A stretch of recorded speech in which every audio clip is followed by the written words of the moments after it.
Our stories are not real and made for entertainment purpose only. Subscribe to my channel for more stories. Now let's begin this one. My name is James Carter, a 42-year-old software engineer who'd spent nearly 2 decades building a life I thought was uncheckable. I grew up in a small town, the son of a mechanic who taught me the value of hard work and integrity.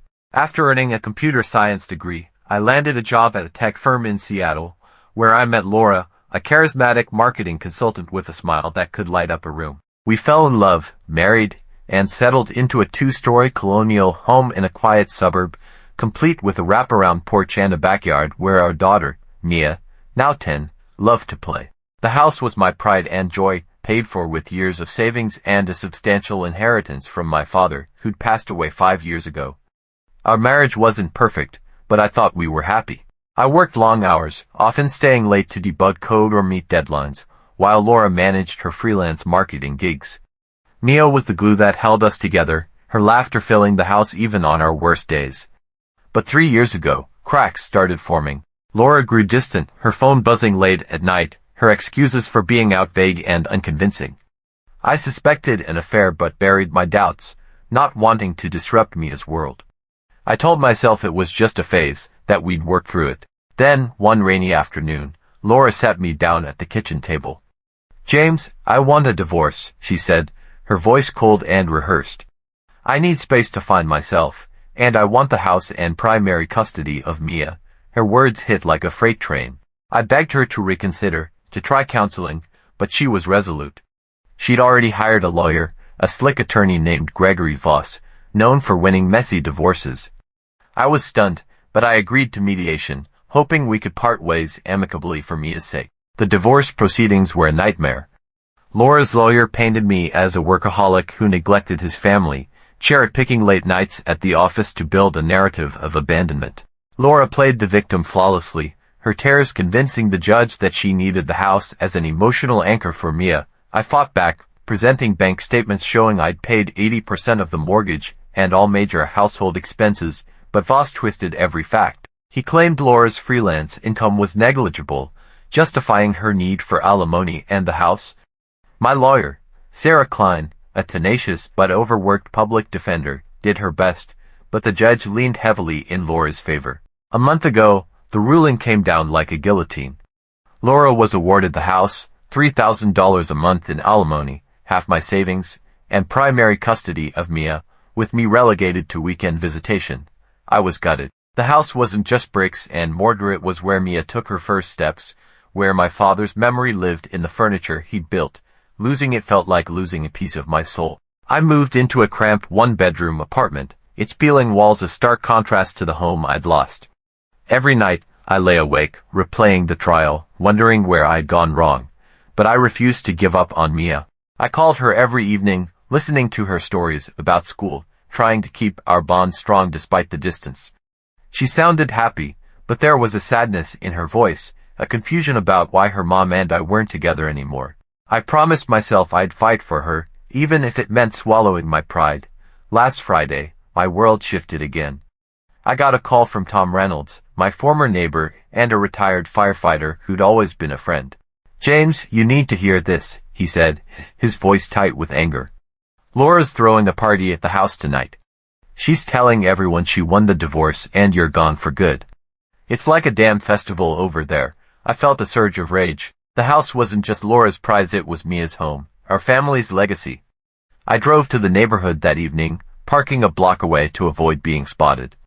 The street was lined with cars, music pounding from the house I'd once called mine. Through the living room windows, I saw Laura holding court, a glass of champagne in her hand, laughing with a crowd of friends and a tall, slick-looking guy I didn't recognize, her new boyfriend, I assumed. Balloons floated above a banner that read, "New Beginnings." The audacity of it burned. This wasn't just a party. It was a public gloating, a celebration of my defeat. Worse, I caught a glimpse of Mia through her upstairs window. She was sitting on her bed, clutching her stuffed bunny, looking lost as the party raged below. My heart broke. Laura wasn't just mocking me, she was neglecting our daughter, using our home as a stage for her ego. I gripped the steering wheel, my knuckles white, and made a decision. I wasn't going to let this stand. 2 years earlier, During a rough patch in our marriage, I'd suspected Laura was cheating. I'd hired a private investigator, Mark Delgado, a no-nonsense guy who specialized in discreet surveillance. Back then, Mark had uncovered evidence of an affair: text messages between Laura and a coworker named Daniel Harper, hotel receipts, and photos of them together at a downtown bar. When I confronted Laura, she swore it was a misunderstanding, claiming Daniel was just a work friend. Foolishly, I believed her, not wanting to tear our family apart. Mark archived the evidence, and I'd let it go. Now, sitting in my car outside the house, I called Mark. "I need you to dig into Laura again," I said. "Everything you can find: finances, relationships, anything she's hiding. I want to know what she's been up to since the divorce." Mark didn't hesitate. "Give me 48 hours, he said. Mark delivered faster than I expected. By Sunday morning, he sent me a file that was nothing short of explosive. Laura was still seeing Daniel, who turned out to be a married marketing executive at her firm, but that was just the start. Mark uncovered a secret bank account in Laura's name, where she'd been siphoning money from our joint accounts for years: $50,000 in total, funneled through small, untraceable transfers. She'd also lied about her income during the divorce, claiming she earned $30,000 a year when her actual income, including unreported freelance contracts, was closer to $120,000. The real bombshell was the house. Laura had taken out a second mortgage for $200,000, forging my signature to secure the loan. Mark found the paperwork, complete with my forged signature and notarized documents that Laura had somehow pushed through. She'd used the money to fund lavish trips to Europe, designer clothes, and a new car: a sleek BMW parked in our driveway during the party. Bank records showed she was already 3 months behind on the mortgage payments, risking foreclosure. The house, which she claimed was fully paid off to win the judge's sympathy, was now a financial ticking bomb. I met with Sarah, my lawyer, at a coffee shop that afternoon. She'd been frustrated by the divorce ruling, believing Laura had manipulated the system. When I showed her Mark's evidence: bank statements, forged mortgage documents, and Laura's perjured income statements, her jaw dropped. "James, this is fraud, perjury, and forgery," she said, flipping through the file. "We can file an emergency motion to reopen the divorce case. She lied under oath and endangered the house's stability, which directly affects Mia." I nodded, but I wanted more than just the house back. Laura's party had shown me her true character. She wasn't just greedy. She was reckless, willing to risk Mia's home for her own gain. Sarah outlined our strategy. We'd file the motion citing fraud and perjury, request the house and custody be returned to me, and report the forged mortgage to the authorities, as it constituted a felony. But there was one more piece of leverage I hadn't considered. During the divorce, Laura had insisted the house was fully paid off, a lie that swayed the judge. Checking the property records, I discovered my name was still on the title. Laura hadn't transferred it, likely because she was using the second mortgage to her advantage. This gave me an edge. If the bank discovered the forgery, they could seize the house, but as a co-owner, I'd have a say in the outcome.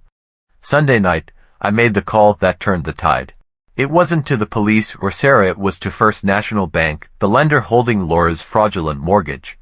I spoke to a senior loan officer, explaining that my signature had been forged on the loan documents. I emailed copies of Mark's evidence, including the forged paperwork and my original signature for comparison. The officer was alarmed. "This is serious," he said. "If the loan was obtained fraudulently, we're liable. We'll freeze the account and investigate immediately." By Monday morning, the bank had halted all transactions on the mortgage, cutting off Laura's access to the funds. They sent her a formal notice demanding proof of the loan's legitimacy or immediate repayment of the $200,000. Laura, of course, had no way to provide either. The bank's investigation also uncovered her delinquent payments, prompting them to initiate foreclosure proceedings. Since my name was still on the title, I received a copy of the notice, giving me a direct line to negotiate with the bank. Meanwhile, Sarah filed the emergency motion, attaching Mark's entire file. The court scheduled a hearing for Friday, just 5 days after Laura's party. I spent the week preparing, gathering additional evidence, text messages from Laura to Daniel, bragging about outsmarting me, and emails where she planned to sell the house for profit once the divorce just settled. I also reached out to Mia's school counselor, who confirmed that Mia had been withdrawn and anxious since the divorce, likely due to Laura's neglect during her party-heavy lifestyle. Friday morning, I walked into the courthouse, my heart pounding but my resolve unshakable.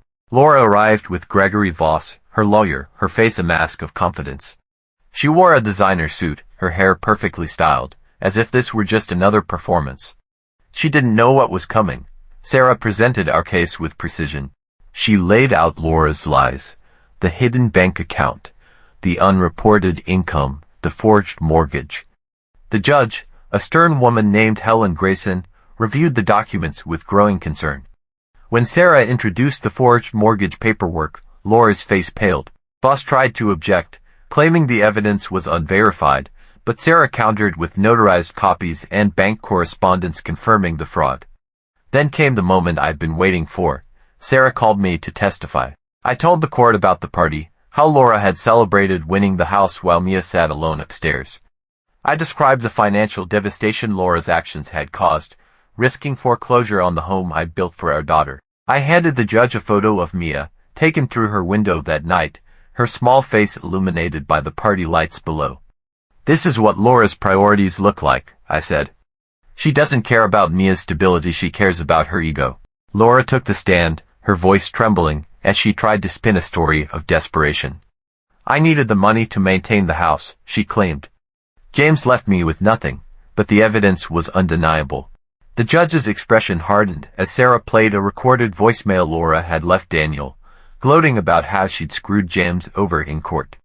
The courtroom was silent, the air thick with tension. Judge Grayson didn't mince words. "Ms. Carter, your actions constitute fraud, perjury, and forgery," she said. "You've endangered your daughter's home and misled this court." She overturned the divorce settlement, awarding me the house, primary custody of Mia, and suspending Laura's alimony pending a criminal investigation. The forged mortgage was referred to the district attorney, with felony charges looming. The bank's foreclosure proceedings were paused when I negotiated a settlement, using my savings to pay off the legitimate portion of the mortgage and remove Laura's fraudulent loan. As the legal owner, I regained control of the house.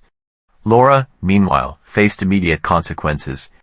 The bank demanded repayment of the $200,000, and with her accounts frozen and no savings to fall back on, she was evicted within days. Daniel, her boyfriend, vanished when the scandal broke, leaving her to face the fallout alone. Her so-called friends from the party were nowhere to be seen. Mia and I moved back into the house the following week. It was bittersweet, walking through the rooms that held so many memories, now tainted by Laura's betrayal. Mia was quiet at first, confused by the rapid changes, but I sat her down and explained as best I could. "Mom made some bad choices," I said, "but we're going to make this home ours again."